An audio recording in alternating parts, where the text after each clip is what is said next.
Hindi na kami masyadong nagchat-chat. Hindi kayo masyadong chat Ni nito. Rona. Opo, kasi busy po. Busy rin po siya sa negosyo niya. Kaya ang nangyari po, Bumaling ka sa ex. opo, nag-chat. Bumaling sa ex!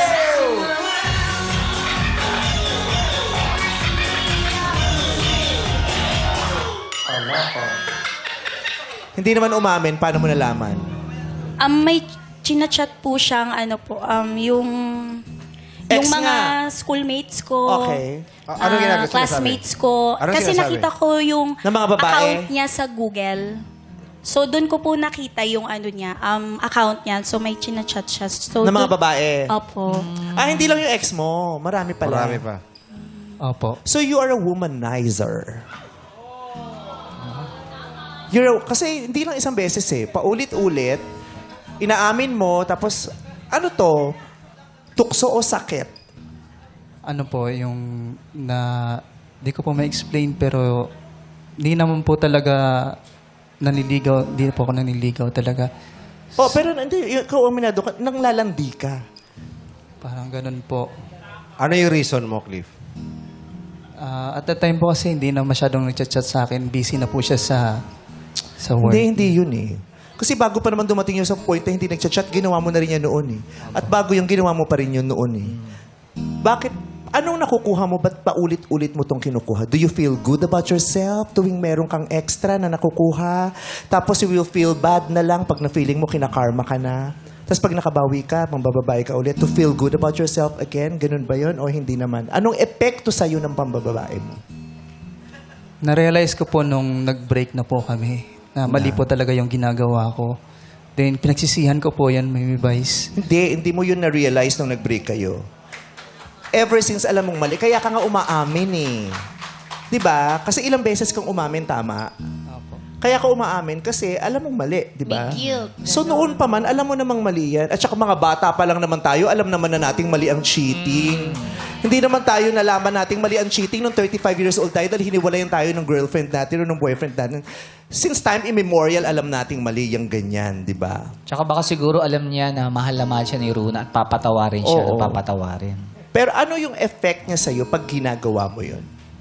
Nasasaktan po siya. Hindi, sa'yo. Sa akin po, Pag may babae ka, ano yung effect ba sa'yo nito? ano lang Buti po. na lang nasaktan ka nung babae siya. Nung babae siya. At least sasabihin ko, normal pa rin naman ito. O, pero kasi kung ay, nababae siya, ang saya. Hindi, what does it make you feel?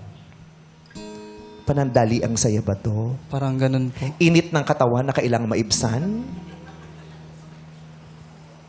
Yun po.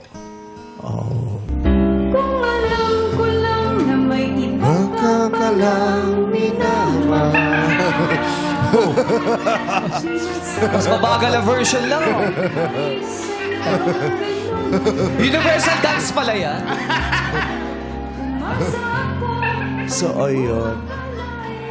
It's the init ng katawan. Ano siya eh? Malaking maisisisi natin, malaking bagay yan dun sa yung katawan, yung hinahanap ng katawan. Kasi ano siya, ang laki ng epekto niya sa utak. Pag naramdaman ng katawan yun, ang laki ng epekto niya sa utak. Nagpapabago siya ng paniniwala. Nagpapadilim siya ng paningin. Nakakalimutan niya yung mga taong totoong mahal mo. Yung ganun. Kasi yun yung pangangailangan ng katawan na ginagamit ng demonyo kasi dun ka mahina. Kasi pag nandun ka sa puntong yun, ang sarap nun eh. Panandali ang saya. Pero pangmatagalang sakit at pagsisisi. When you found out na paulit-ulit talagang hindi naman, ano yung trigger, ano yung point mo na, tama na, ang dami na. Too much na kasi na-feel ko yon nung nagpapatato na ako. Dahil sa pain. Nagre-rebelde ka na. Yeah. Sinasaktan ko na yung sarili ko. Ito May yung sa, simbolismo ba? sa Cebu. Yes po. Wala pa yung Davao. Kasi Manila. Ito yung Manila. Cyber Ayun sa space. chat. Cyber. As ito yung ibang mga kaibigan pa. Nagka-chat, oo. Ito yung binili niya ng yellow nung nag-inuman sila ng Yeah, babae. ito po yun. Ha? Tinanggal ko po siya. Lagyan mo ng lotion na, ang dry na din eh. Binura mo. Oo. Ito. Meron pa, ito sa kamay. Ayan oh, pwede ko Yeah.